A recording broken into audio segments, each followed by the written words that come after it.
You know that feeling you have where everything else shows the economy is doing great. Unemployment is lower than it was pre-pandemic. We're no longer worried about going into recession, but your wallet is showing things are not going so well. There's a name for that. It's called vibecession. Vibecession is the disconnect between reality of the economy and how you feel about it or how the public feels about it. But it's not just the US, it's global. A survey of over 4,000 adults in the US, Mexico, France, Germany, Spain, Australia, Switzerland, Singapore, and the UK showed half of the adults are stressed about their personal finance. And we're all stressed about our personal finance due to inflation, the rising cost of everything. So even though IMF has declared we've cured inflation globally, and the world as a whole has avoided a huge economic downturn. Things were looking really bad. We've turned the corner. Even though we've taken care of supply chain issue we had with the pandemic, even though all that has been taken care of, the rising cost of everything has led to us feeling not so certain, not so secure with our finances. Like someone said about grocery costs, once they go up, companies and corporate, it stays up. They don't bring those prices down. And because of that, there is this disconnect between the facts, what the numbers show, which is facts. No, we can't lie about numbers. I know it's election season, and depending on where you get your news, it's been interpreted in 10 different ways. But facts is facts. Numbers show the economy is doing good. And even though the US is in an election season, the world isn't in an election season. And this is global confirmation.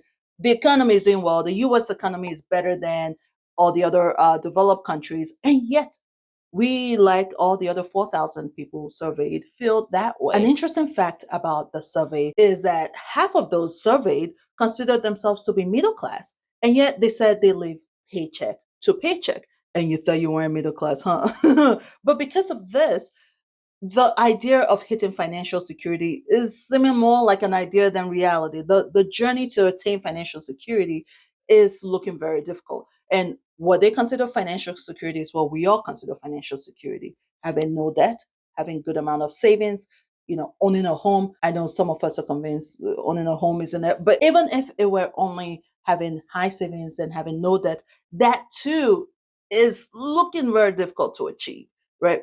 Because everything else costs more. What we can take from this survey is that regardless of what you're seeing online, whatever social media platform you're on, or however your neighbors are living, it's not just you. Worldwide, we are all feeling this pain. We are all feeling as though the money is not going as far as it used to go. If you feel as though you haven't saved as you wanted to this year, because costs and expenses were higher than anticipated, it's not just you. We are all in this together.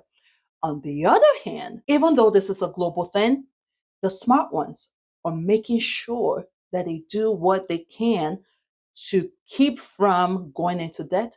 And if going into debt is not an issue, to keep saving at least a little something, right? And you do that by cutting corners everywhere else to accommodate this increased cost and things, right? I'll use myself as an example. It is my channel anyway. If you haven't subscribed, using myself as an example, I can't remember the last time we as a family went out to eat together in a restaurant outside my house. And listen, I love going out to eat. I love the ambiance of not being in my house and eating the food that I didn't cook and not being responsible for the cleanup whatsoever. But because I'm also the one in charge of the groceries and the grocery bill and seeing how much we're spending, not just on grocery. When I say grocery, I mean everything else but our necessity, everything else. But I guess not including, like, if we have to buy tools or major expenses for the house, everything else, all the nonchalance and all the, insert any word you want to, it's me, right? And seeing how much it is, because obviously the rising cost of this inflation, the thought of going out to eat, spending hundred and some dollars, we're five. It costs, yeah, hundred and some dollars, because if I'm going out to eat, I'm not eating vegetables, right? I'm eating steak. I'm eating stuff I don't cook, stuff that I don't cook well. I'm that's what I'm eating. Hundred and some dollars, right? Because why? Right? I'm just like, why? It has to be now, don't get me wrong, of course, for a special occasion, listen, this is why we work. We work so we can live. Special occasion, we're going out to eat. But I'm saying we haven't done that. I think we're probably hitting 6 months now.